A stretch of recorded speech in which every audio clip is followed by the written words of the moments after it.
Keberadaan gawai memang tidak bisa dipisahkan dengan keseharian kita. Kondisi pandemi semakin membuat gawai kian melekat dengan aktivitas masyarakat. Banyak kegiatan yang biasanya dilakukan secara tatap muka, kini beralih menggunakan sistem daring. Menatap gawai berjam-jam pun menjadi kebiasaan yang baru. Hati-hati, jika terus begini kesehatan mata kita jadi taruhannya.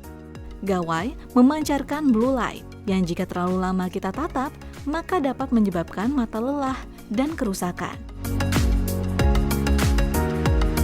Nah, ada beberapa tips yang dapat Sobat IPB lakukan untuk menjaga kesehatan mata di masa daring. Apa saja? Simak yuk! Jagalah jarak minimal 40 hingga 50 cm dari layar gawai.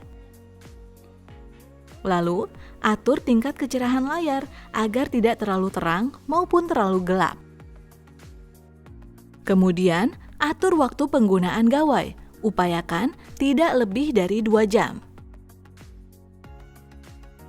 Yang pertama, kita harus sering berkedip. Normalnya itu kita berkedip 15 kedipan tiap menitnya.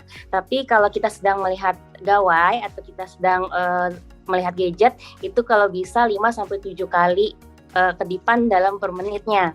Terus juga kalau kita sedang menggunakan gawai, itu kalau bisa maksimal 2 jam saja. Kalau memang harus lebih dari 2 jam, kita bisa pakai rumus 20-20-20 itu.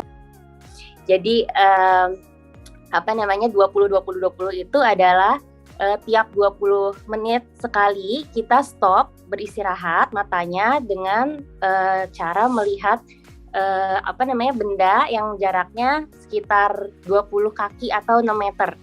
Nah, itu dilakukan selama 20 detik minimal. Itu untuk biar istirahat matanya.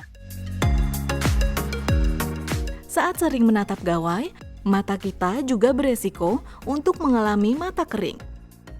Jika dibiarkan, mata kering bisa menyebabkan peradangan hingga infeksi bakteri loh.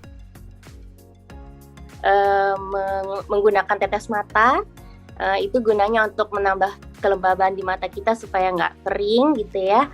Atau juga kita juga bisa melakukan relaksasi mata seperti yang disebutkan Kemenkes juga ya, dengan cara mengusap kedua tangan.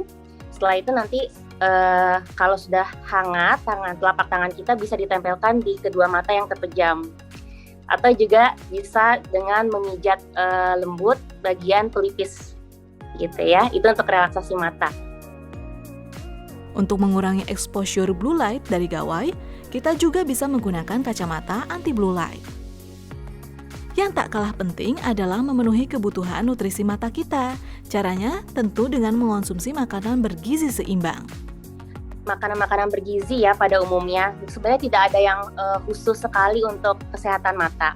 Namun seperti buah-buahan, sayur-sayuran, terus juga protein nabati, protein hewani seperti telur, terus ikan laut itu bagus sekali untuk kesehatan mata. Untuk vitamin sendiri biasanya memang ada spesifik ya, vitamin A contohnya, dan juga ada juga penelitian paling baru itu vitamin D itu berpengaruh juga untuk kesehatan mata. Perlu diingat, jika Sobat IPB memiliki keluhan terkait mata, jangan tinggal diam ya. Konsultasikan segera pada dokter mata, agar keluhannya dapat diatasi sedini mungkin.